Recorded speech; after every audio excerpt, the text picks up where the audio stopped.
Kami bentangkan dua jalan kepada manusia itu. Jalan menuju surga, jalan menuju ke nerakanya Allah.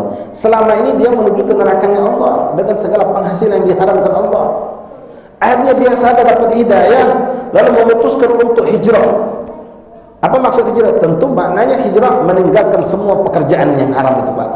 Jabatan yang tinggi dia lepaskan, penghormatan orang dia tinggalkan, semuanya dia lepaskan, bahkan dia siap untuk miskin demi mengharapkan ridha Allah. Ini pengorbanan. Maka orang tersebut pun akhirnya hijrah, Pak. Ini saya waktu masih mondok, Bapak, di Bekasi, pondok pesantren Al Khairat namanya, asuhan guru kami Habib Nagib. Waktu itu tahun 90-an, Pak. Kami waktu sedang di pesantren, kebetulan pesantren memang nggak pakai pagar terbuka. Itu kita dikasih tahu tentang ada sosok seorang, Pak, pedagang minyak tanah, minyak lampu bahasa itu, dorong gerobak. Ketika dia lewat, satu orang menyampaikan kepada kita, kau lihat tuh orang, ya kenapa waktu kita? Apa gawe dia sekarang? Jual minyak lampu, jual minyak tanah. Kau tahu tak dulu dia mana? Tidak tahu sih kita. Itu dulu pejabat tinggi dalam suatu pekerjaan, dia punya penghasilan itu dihabiskan setahun tidak selesai. Dudukannya tinggi, bawahannya banyak, kehormatan, kemudian fasilitas semua dia dapatkan. Tapi subhanallah, berkat dia dekat dengan si Ustadz Fulan, disebutkan seorang Ustadz, dia dapat hidayah. Apa yang dia lakukan? Hijrah. Ketika dia tahu dan disadarkan tentang penghasilannya itu haram, tidak ada keberkahan, tidak diridhai oleh Allah, maka orang dengan kekuatan yang diberikan Allah padanya dan juga keluarganya. Kadang-kadang kita pengen hijrah, istri belum siap, Pak. Kita pengen hijrah, emak kita belum siap. Banyak begitu, Pak. Emak kita tiap bulan dapat duit dari kita. Kita kasih sekian, bapak sekian, tahu-tahu kita pengen mundur dari pekerjaan yang haram ini. Emak kita yang gelisah, janganlah kau berhenti, nanti aku siapa yang ngasih. Padahal kita sudah pengen hijrah. Nah ini coba. Intinya hijrah yang hakikat adalah pengorbanan, Pak. Jadi orang itu yang dorong minyak itu, Pak, dorong kaleng minyak pakai gerobak minyak itu, gerobak minyak lampu itu, ternyata dulu orang yang masya Allah, dia memiliki dunia yang luar biasa. Tapi dengan mengharap ridha Allah, dia lepaskan, dia tinggalkan itu semua. Nah, begitu juga Rasulullah dan mereka para sahabat Nabi Muhammad SAW.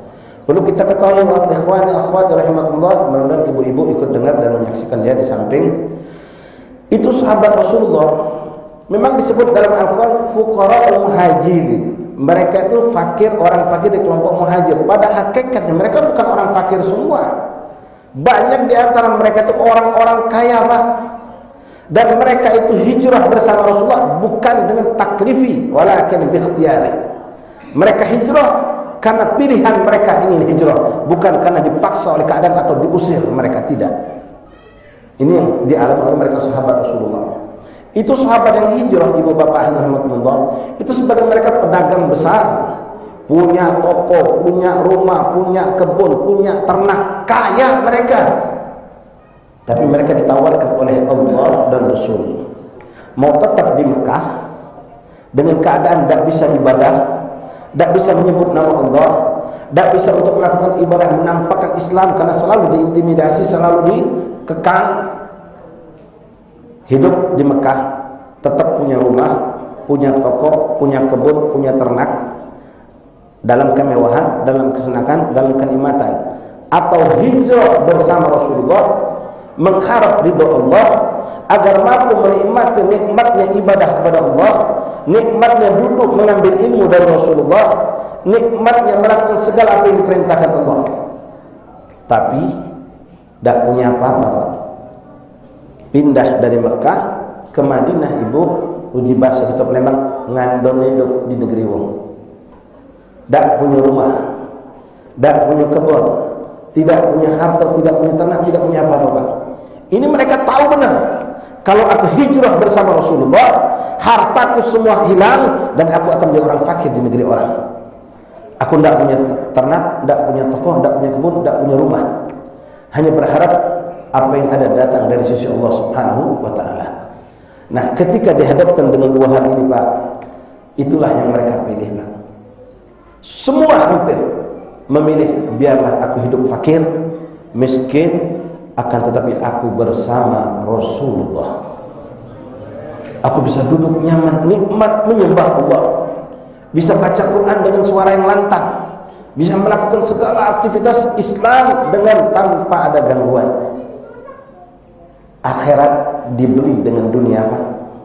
Bukan sebaliknya, na'udzubillah min dzalik, dunia dibeli dengan akhirat. Nah, inilah mereka para sahabat, ikhwani. Mereka hijrah meninggalkan semua itu dan tahu benar sampai di negeri orang tidak punya apa-apa. Sekarang mungkin pernah Bapak, di antara Bapak sini ada yang ngalami atau punya teman yang pernah ngalami ketika kita dapat musibah, Pak. Kebakaran rumah, gempa bumi. Kita terpaksa, itu dipaksa. Keadaan memaksa kita untuk ngungsi, untuk numpang hidup mungkin di rumah tetangga, mungkin di rumah family. Ada rumah, ada tempat. Tapi berapa lama kita akan merasakan nyaman, Pak? Mungkin seminggu ada kelemahan kita, Pak. Serba dak lemah, rumah dak punya segala, tapi itu keadaan. Allah berikan musibah. Sementara ini mereka bukan seperti itu. Mereka ada dua pilihan.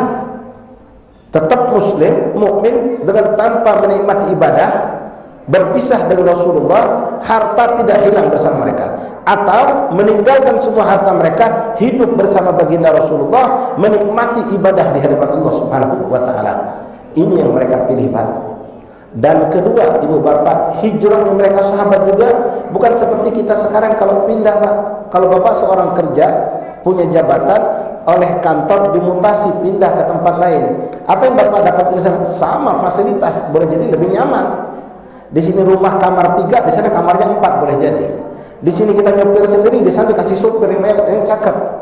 Dimutasi kita nikmat, diantar, jemput. Atau hijrah zaman sekarang barangkali kita hijrah dengan kenikmatan, pakai mobil, pakai pesawat segala macam.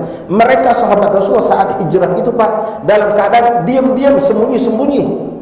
Bukan dengan cara terang-terangan, sampai Rasulullah sendiri melakukan hijrah itu di malam hari, bukan di siang hari.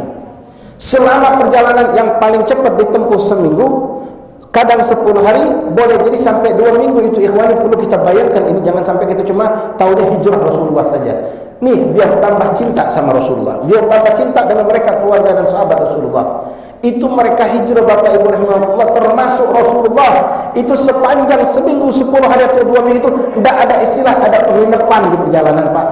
Tidak ada penginapan, tidak ada hotel, tidak ada tempat untuk mereka berteduh. Siang kepanasan, malam kedinginan. Bahkan Rasulullah sembunyi nginep di gua Thur. Gua yang tidak ada lampunya, Pak. Tidak ada fasilitas apapun. Nabi dengan Sayyidina Abu Bakar harus merangkak naik ke atas. Mungkin Bapak yang pernah umrah, pernah haji, menyaksikan bagaimana gua Thur itu, Pak. Tinggi. Kita yang keker kuat aja belum tentu mau naik ke situ, tapi itu dilakukan oleh Rasulullah. Kedua, mereka pun dalam perjalanan itu, ibu bapak hadirin rahmatullah, terancam nyawa mereka. Di belakang mereka orang-orang kafir mencari mereka. Makanya semua mereka ketika hijrah itu, Pak, ibu hadirin rahmatullah, tidak banyak membawa bekal. Bekal mungkin hanya mereka bawa cukup untuk 1-2 hari, pada perjalanan itu banyak. Perjalanan itulah lama. Kenapa? Untuk agar mereka lebih gampang melakukan perjalanan. Karena musuh di belakang selalu mengintai mereka. Bahkan Rasulullah SAW dikejar sampai disayembarakan. Ketika orang-orang kafir naik ke Gua Thur, mereka dilindungi Allah, Rasul dan Nabi Muhammad dan Saudara Abu Bakar Siddiq radhiyallahu anhu. Mereka naik, sebetulnya perhitungan mereka cerdas, Pak. Perhitungan orang-orang kafir itu cerdas, Ibu. Ceritanya mungkin sering kita dengar. Mereka meyakinkan Muhammad, Abu Bakar pasti ada di gua itu, di atas bukit itu. Tepat hitungan mereka. Tapi akal manusia bisa ditundukkan oleh Allah dengan kekuatan Allah. Ketika mereka naik ke atas Gua Thur, mereka sampai ke atas, akal cerdas mereka ditundukkan oleh akal mereka sendiri. Apa yang mereka dapatkan? Allah kirim pelindung buat Nabi Muhammad. 2 tentara Allah, Pak. Bu, siapa tentara Allah di situ? Apakah malaikat yang hebat, gagah perkasa, gede, atau jin Islam barangkali? Atau macan yang seram barangkali? Tidak, Allah. Yang dikirim Allah melindungi Rasulullah SAW dan Sayyidina Abu Bakar Siddiq, hamba Allah, makhluk yang begitu lemah. Semua kita tahu, Pak. Siapa yang melindungi Rasulullah dengan izin Allah? Sarang laba-laba. Laba-laba bikin sarang. Itu sarang laba-laba jangankan kita, Pak. Anak kecil aja pakai lidi kucek-kucek habis. Subhanallah. Kemudian burung dara atau burung merpati yang hinggap di depan situ, nelorin telurnya, dibikin Allah begitu. Ketika mereka naik ke atas, dengan logika mereka mengatakan, wah mustahil Muhammad dan Abu Bakar ada di dalam gua. Jadi bentuk guanya itu Pak bukan pintu seperti ini Pak, jadi pintunya setengah. Artinya kalau kita mau masuk kita harus merunduk. Kita harus merunduk sepinggang lah, di bawah pinggang sedikit. Gua itu pintunya Pak, ke dalamnya lega. Jadi ketika mereka naik ke atas, Rasulullah dan Abu Bakar As-Siddiq radhiyallahu anhu dari dalam melihat kaki-kaki musuh. Tapi dengan izin Allah, memang semua makhluk Allah dalam genggaman Allah. Mereka nggak pakai nunduk Pak. Pas naik ke atas, lihat gua itu penuh dengan sarang laba-laba, lalu lihat ada burung, lalu mereka mengatakan, wah mustahil Muhammad ada di dalam. Kenapa? Kalau Muhammad atau Abu Bakar masuk di dalam semalam, pasti ini sarang laba-laba sudah rusak. Burung ini nggak mungkin dia betah ngeremin anaknya ngeremin telurnya di sini. Akhirnya mereka dialog udah memutuskan, sudah kita pulang. Muhammad lepas dari tangan kita, kata mereka Pak. Di situlah Sayyidina Abu Bakar Siddiq Pak, ketika melihat kaki-kaki musuh ada di depan gua, ketakutan, gemeter luar biasa. Dia sampai menangis. Yang dia tangis bukan karena dia takut mati Pak, tapi dia tangis kalau sampai Rasulullah SAW yang tertangkap dan dibunuh oleh mereka. Itu yang ditakutkan oleh Abu Bakar Siddiq. Kalau dirinya 1000 nyawanya pun dia tidak akan pedulikan, tapi kalau Rasulullah sampai tertangkap dan terbunuh, maka Islam ini selesai. Tapi Rasulullah SAW menghibur Sayyidina Abu Bakar Siddiq dengan mengatakan, la tahzan innallaha ma'ana. Ma'asal ikhwan rahimakumullah, dalam peristiwa hijrah Rasulullah SAW ini sebenarnya banyak sekali hikmah yang bisa kita petik.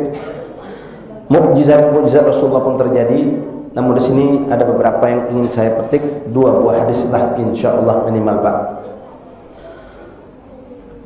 Ada 2 buah hadis yang muncul dalam peristiwa hijrahnya Rasulullah. Sebetulnya banyak, tapi 2 ini yang terpenting. Yang mana hadis pertama menjelaskan tentang perkara niat. Ini hadis Pak mungkin tidak asing buat kita, karena memang sering disampaikan oleh ulama, dan hampir semua ulama hadis kalau mereka menyusun kitab hadis, mereka awali dengan hadis ini, hadis Rasulullah ini. Apa hadis tersebut berbunyi? Qala Rasulullah sallallahu alaihi wasallam, innamal a'malu bin niyat wa innama likulli imri'in ma nawa. Faman kanat hijratuhu ila Allah wa rasulih fa hijratuhu ila Allah wa rasulih. Faman kanat hijratuhu lid dunya yusibuha aw imra'atan yankihuha fa hijratuhu ila ma hajara alaihi. Sadaqa Rasulullah sallallahu alaihi wasallam. Hadis sahih riwayat Bukhari Muslim.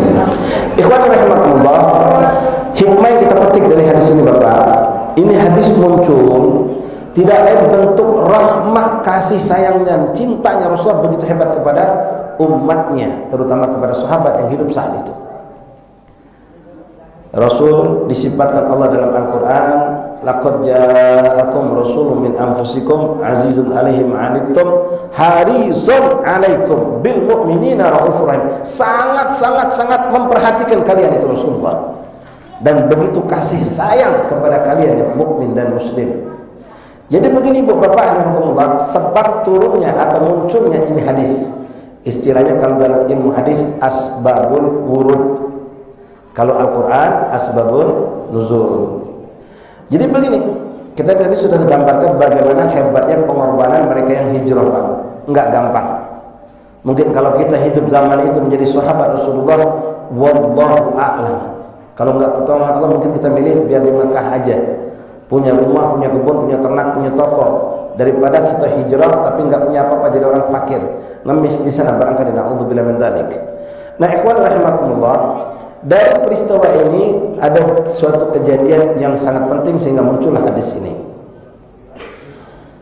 Rasulullah SAW mendapatkan kabar tentang 2 orang sahabat Rasulullah yang mereka ini hijrah tapi salah niat Pak. Ini hadis memang tentang hijrah, tapi ulama mengatakan Bu Bapak, ini hadis dipakai untuk semua lini kehidupan kita dalam beribadah kepada Allah, bukan hanya urusan hijrah.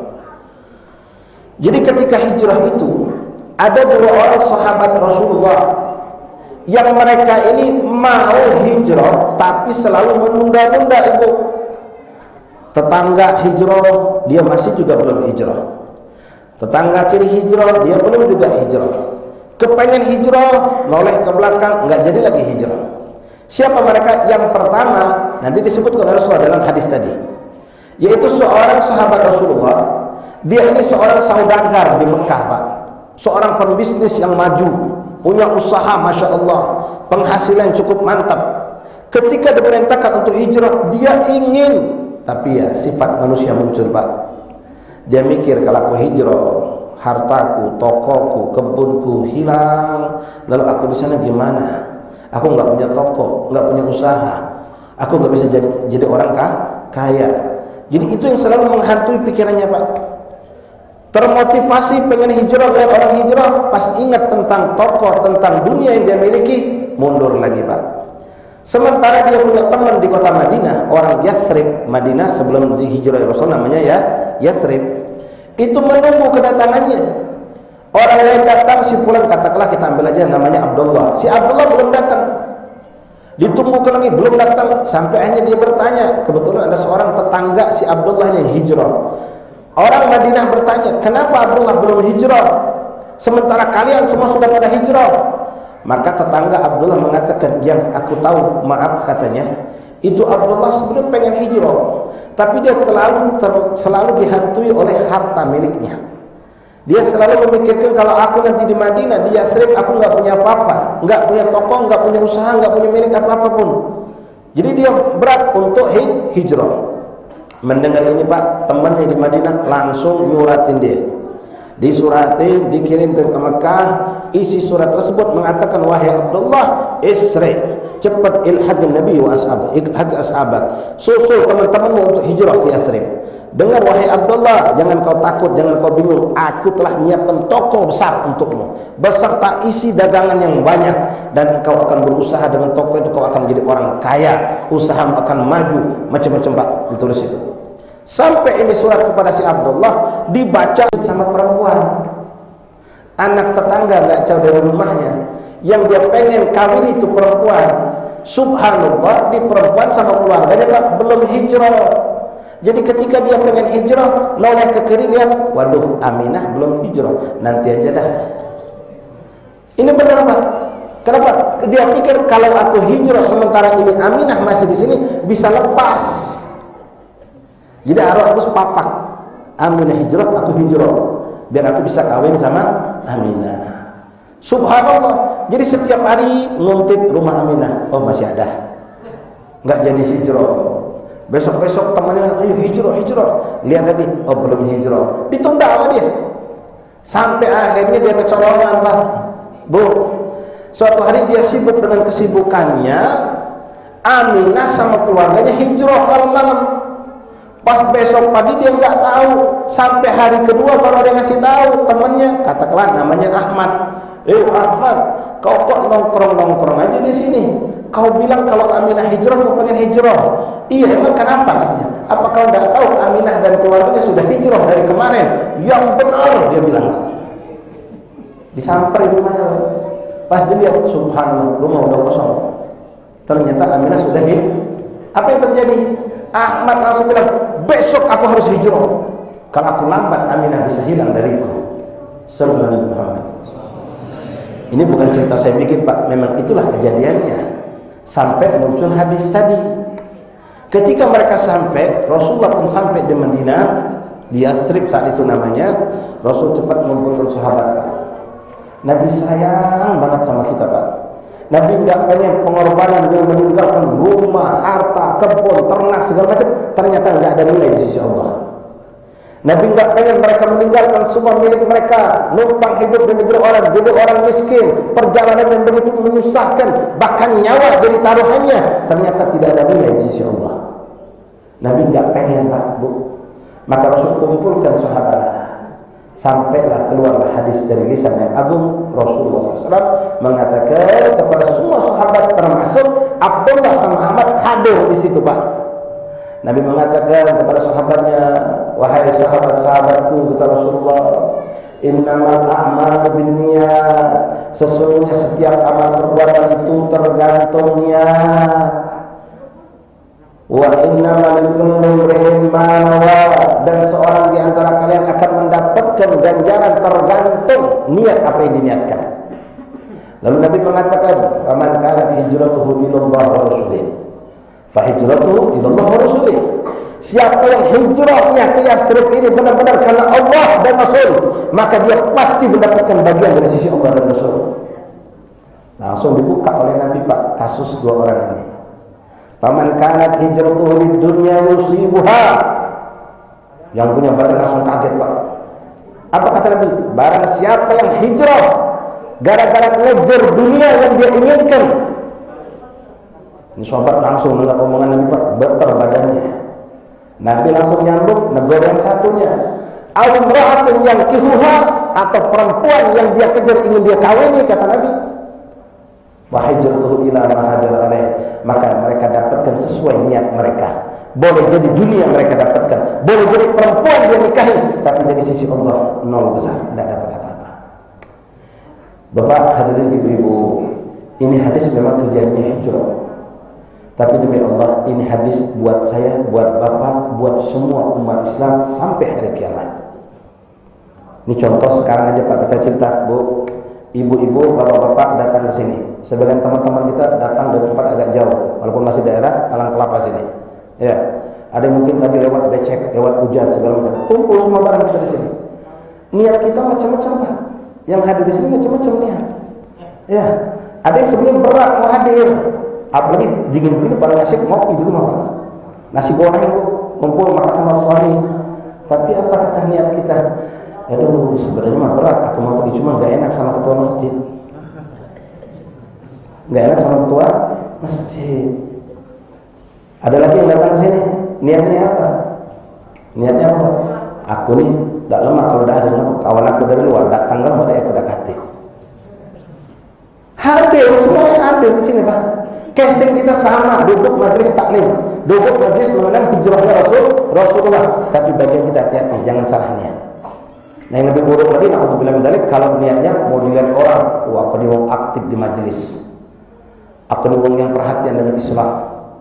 Na'udzubillah min dzalik. Ini enggak lama lagi Bu, tanggal 10 Muharram, hari Asyura.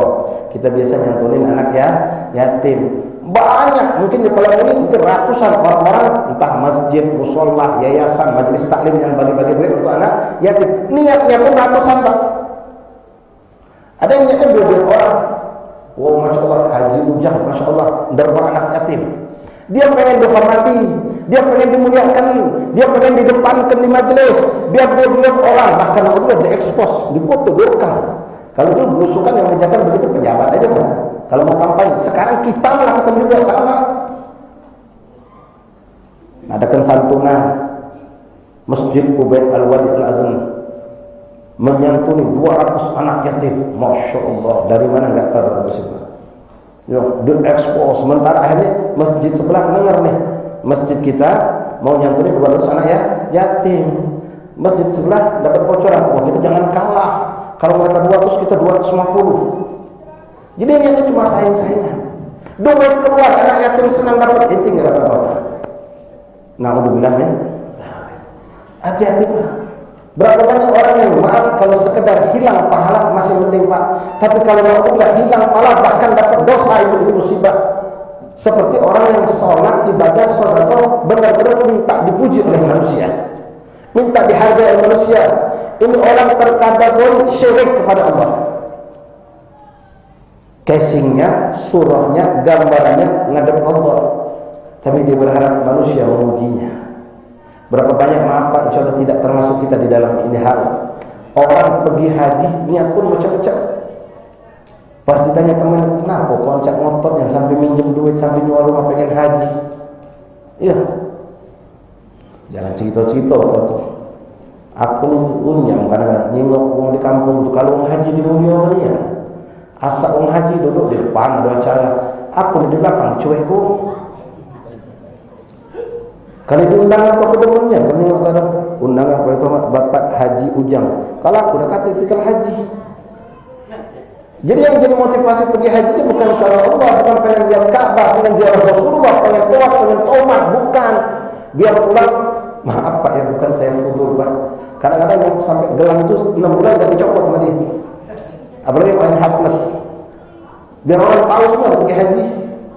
Ini orang seperti ini, alhamdulillah. Duit sudah keluar puluhan juta, mungkin kalau NH+ ratusan juta, meninggalkan keluarga 40 hari, berbulan-bulan capek segala macam, pulang nggak ada nilai makbul wala mabrur di sisi Allah.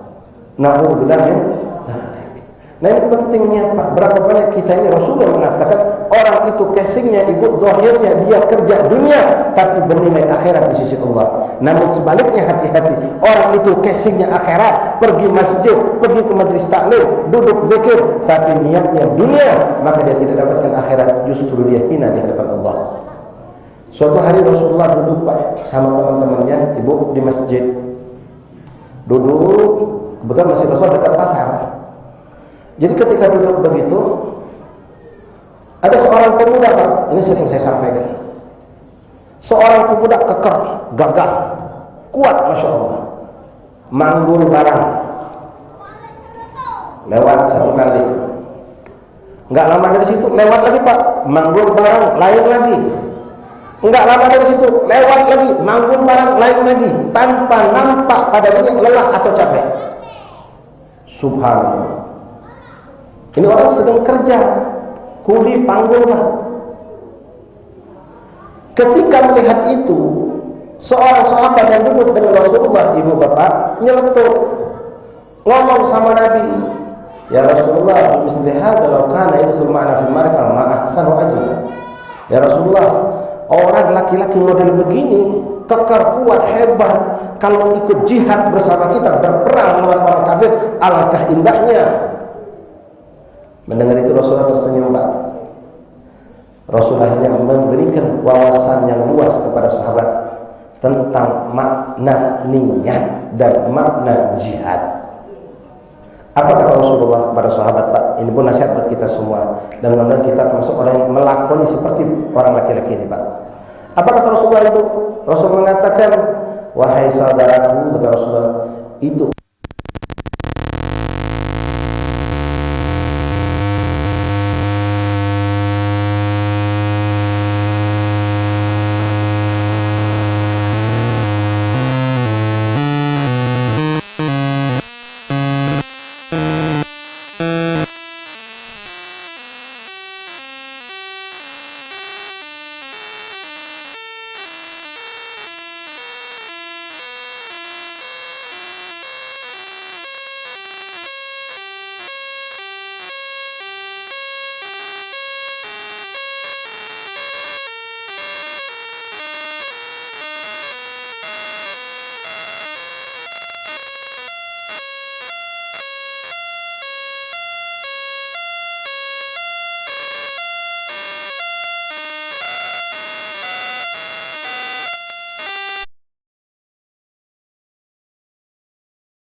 Pak Haji, Assalamualaikum salam. Nah, ada apa? Biasa Pak Haji, coba ada dengan saya di sholat masjid itu.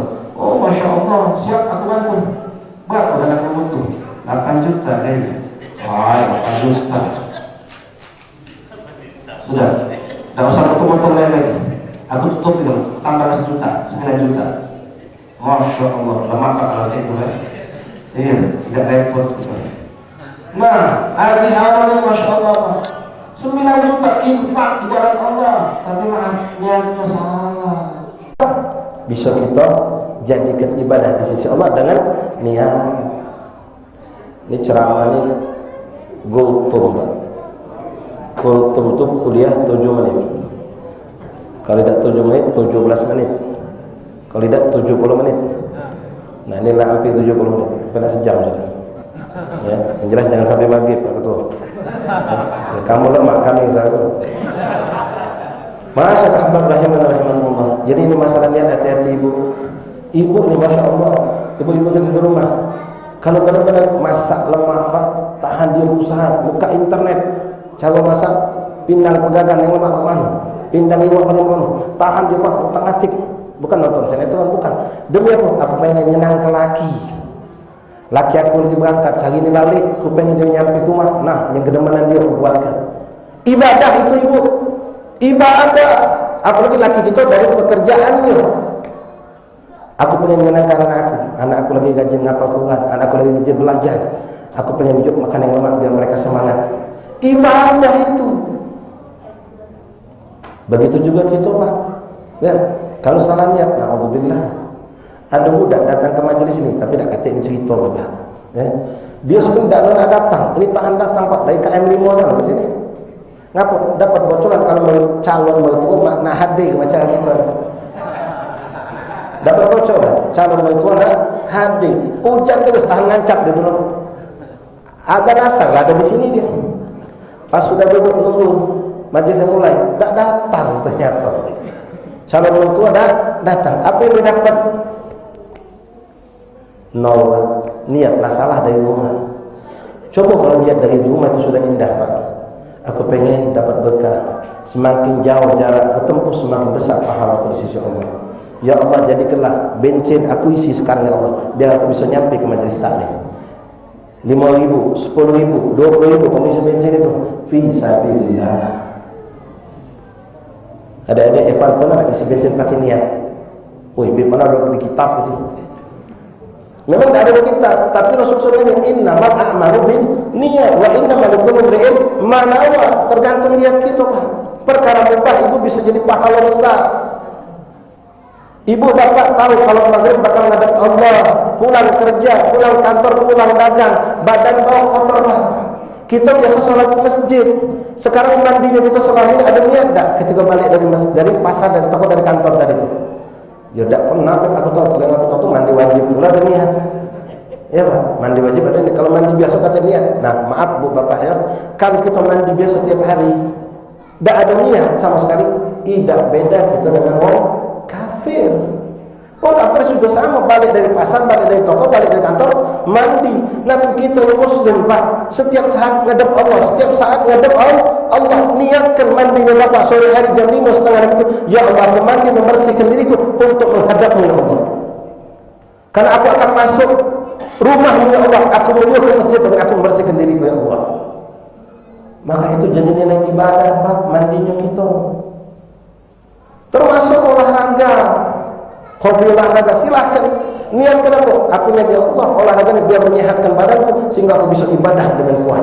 Aku bisa keluar ke masjid, aku bisa mencari rezeki yang halal. Tapi dengan catatan, perkara mubah itu dipasang niat solehah akan menjadi ibadah selagi tidak bertentangan dengan syariat. Bapak niat olahraga, main badminton pakai celana pendek, mana dapat pahala? Allah, walaupun malam sama ladang haram sejinuan. Nah itu jadi niat dipaskan dengan syariat. Bak kita sakit sudah uzur, tak pacak lagi nyago toko. Selama ini bapak kita masya Allah nyago toko itu dengan cara jujur Pak, cara benar. Ya untungnya alhamdulillah jadilah baik. Pas kita megang toko, niat kita nak nyenangkan bak kita, biar dapat untung besar. Tapi cara kita salah, melanggar syariat Allah. Niatnya bagus, nak nyenangkan bapaknya, biar setiap hari nyetor duit sekian juta. Tapi cara dagangnya nipu misal, bertentangan dengan syariat. Yang macam ini tidak dapat pahala, tidak menjadi ibadah. Maaf ikhwan rahimakumullah. Jadi penting masalah niat ini Pak, kita baguskan niat kita. Sampai Pak, Bu, ini contoh lagi Bu ya. Tak lama lagi hari Asyura tadi kan, kita ngunjuk budak yatim duit biasanya Pak. Tapi maaf tolong jangan cuma hari Asyura Pak, budak yatim hidup sepanjang setahun, bukan 10 Muharram baik. Nah, ini yang sering kami lakukan, termasuk saya punya kakak Pak di Garut sana, alhamdulillah beliau suka membagikan. Kita nyari dana di sini dengan rekan-rekan kita. Nah, beliau pesan kadang-kadang, tolong cari ke duit anyar. Tahu duit anyar Pak? Duit baru Pak. Ngaku nak duit anyarnya? Itu lebih menyenangkan hati budak yatim, lebih menyenangkan hati anak kecil. Duit nominal lah sama Pak, 10.000, 20.000. Tapi namanya anak kecil apa yang tidak paham masih urusan duit ibu punya duit 100.000 duit 100.000 itu punya ke Pak, sama 10.000 duit anyar ngembek mana Pak? 10.000 duitnya. Kenapa? Senang dia duit baru. Nah ini pun menyenangkan anak kita, menyenangkan anak yatim. Duit bentuk sama tapi niat kita bagus, nambah pahala. Jadi bagus kita berpasang niat Pak. Sekali lagi nasihat buat diri kami dan kita semua, jangan salah langkah. Apalah kita niatkan. Bahkan kita dididik Pak, ada orang soleh macam bapak nih, adik-adik ikhwan teman-teman ini naik motor nak ke sini, niat ke dari rumah, ya Allah seandainya aku ketemu ada orang nak ke sini juga, tak punya kendaraan nak aku boncengi dia. Kalau aku ketemu di jalan muslim nak ucap salam ya Allah. Kalau aku di jalan ketemu ada sesuatu yang mengganggu di jalan, batu atau kayu nak aku singkir ke ya Allah. Macam-macam niat. Pas jalan subhanallah ketemu orang tidak yang nak dibonceng tidak dapat, kayu di jalan tidak dapat, tak juga. Apa presidennya? Dicatat pahala oleh Allah. Man hamma bil hasanatin falam ya'malha kataballahu hasanah kamilan. Siapa yang punya niat solehah, punya niat solehah itu, ngumpul ke duit, pengen kauban tahun depan, dari sekarang dapat duit sisa belanja, minta izin sama laki, aku mintanya untuk nyimpan buat kauban, disimpan setiap sisa belanja, simpan biar tahun depan pacak berkauban sapi, kauban kambing Pak. Subhanallah, sudah niat macam ini, pas sudah mendekati bulan haji, tahu-tahu ada tetangga kita bininya nak melahirkan, nak disesal, masuk rumah sakit, duit tak punya. Akhirnya kita mikir, ya Allah, kalau pengen kauban, tapi ini tetangga butuh duit. Jadi mana berkorban duluan sebelum datang bulan haji. Korbankan duit ini untuk nolong tetangga kita. Dapat dua pahala. Korban dalam makna berkorban sapi kambing dicatat pasti oleh Allah. Apalagi sudah ada niat, sudah ada usaha. Kedua pahala nolong tetangga tadi. Dan niat itu tidak pernah dibuat Allah.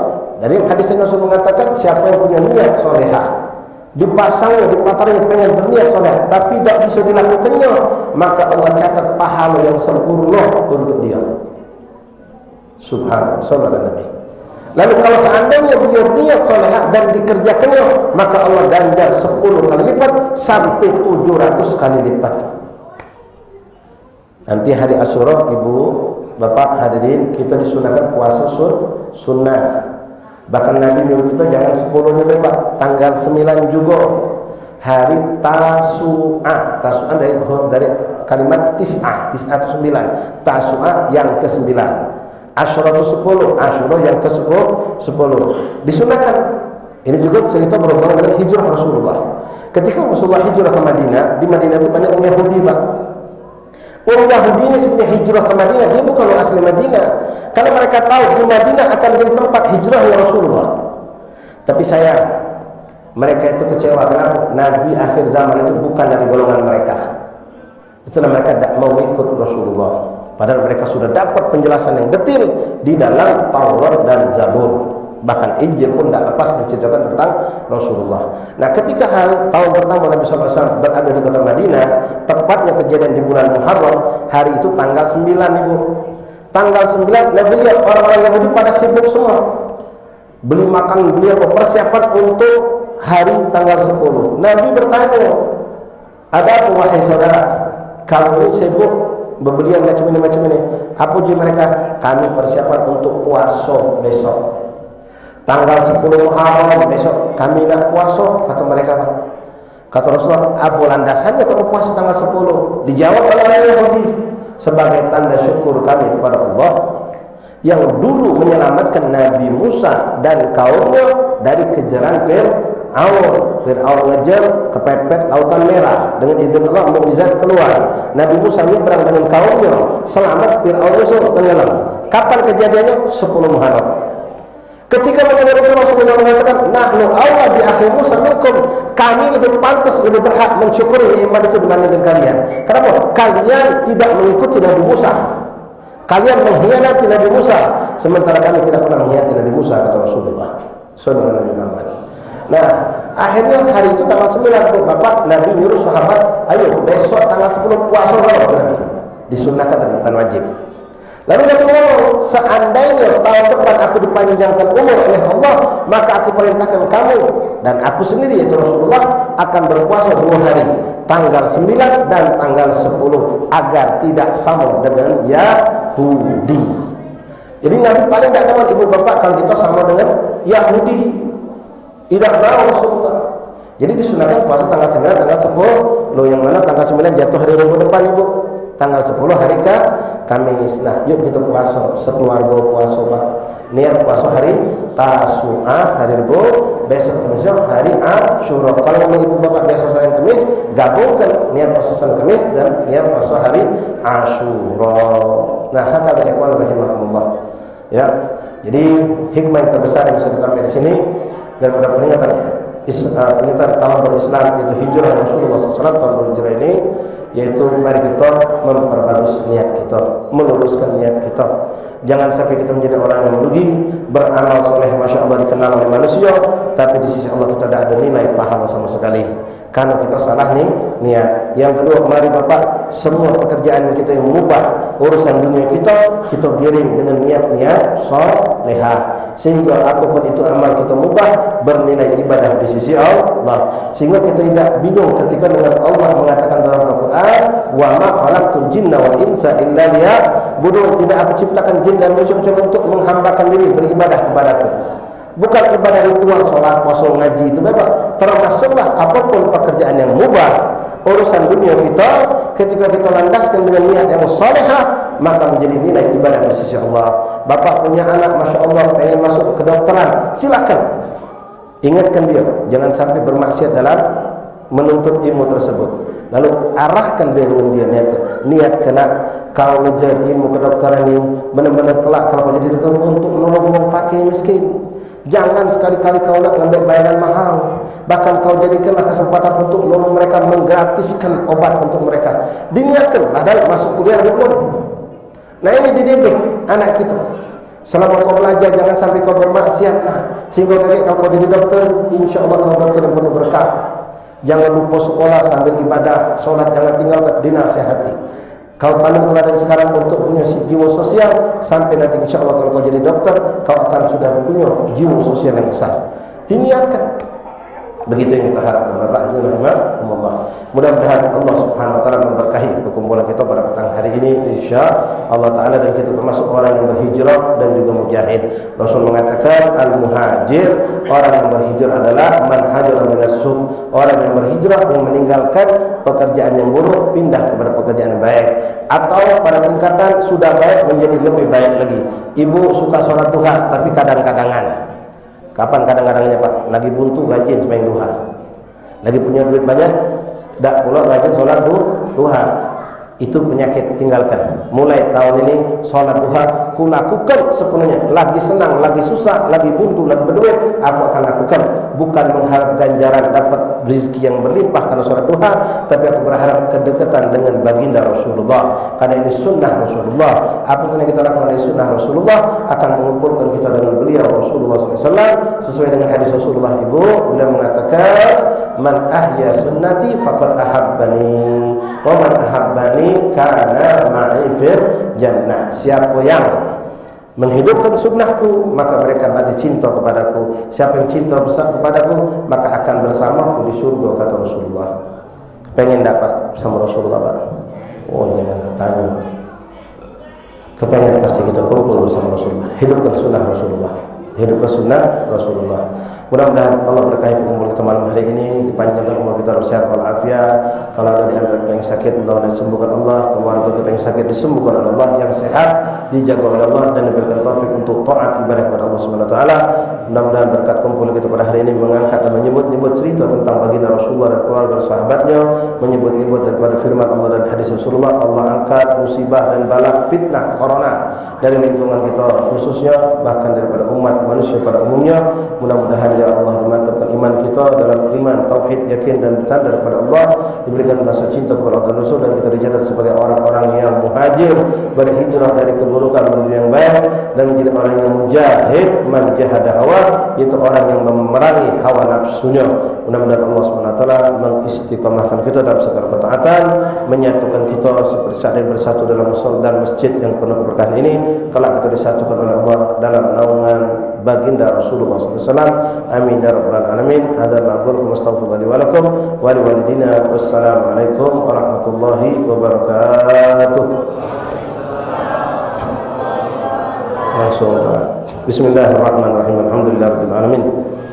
Allahumma salli wa sallim wa barik wa karim ala sayyidina Muhammad mustahib bi rahmatillah adada ma fi minna salatan wa salaman daimin bi dawamin mulkina wa ala alihi wa sahbihi wa wala. Allahumma ij'al jam'ana hadha jam'an marhuma wa tafarruqan ba'da tafarruqan ma'suma wa la taj'al fina wa la ahdina an babika matruda aw mahruma. Allahumma ij'al hadha al-masjid hadha al-majlis shahidan lana la alaina hujjah lana la alaina. Allahumma qina syarra masa'ib ad-dunya wad-din. Allahumma aslihna wa aslih man salaha salal islam wal muslimin. Allahumma asqina ghaitha war rahmata ma lutfi wal afiyah wa la taj'alna minal qanitin. Allahumma asqina ghaitha war rahmata ma lutfi wal afiyah wa la taj'alna minal mahrumin bi rahmatika ya arhamar rahimin. Allahumma warfa' wasrif anna wa an muslimina 'amma wa an biladina Indonesia khassa wa an biladina Palembang khassa kullal bala wal waba wal marad was saqam wal alam wa fitan ma dhahara minha wa batan bi rahmatika ya arhamar rahimin. Ij'alna abidak ihsana bil imtihan. Sallallahu alaihi wasallam Muhammad abdika rasulika nabiyina Muhammad sallallahu alaihi wasallam. Alhamdulillah rabbil alamin. Subhana rabbika rabbil izzati amma yasifun wa salamun alal mursalin. Alhamdulillah rabbil alamin. Assalamualaikum warahmatullahi wabarakatuh.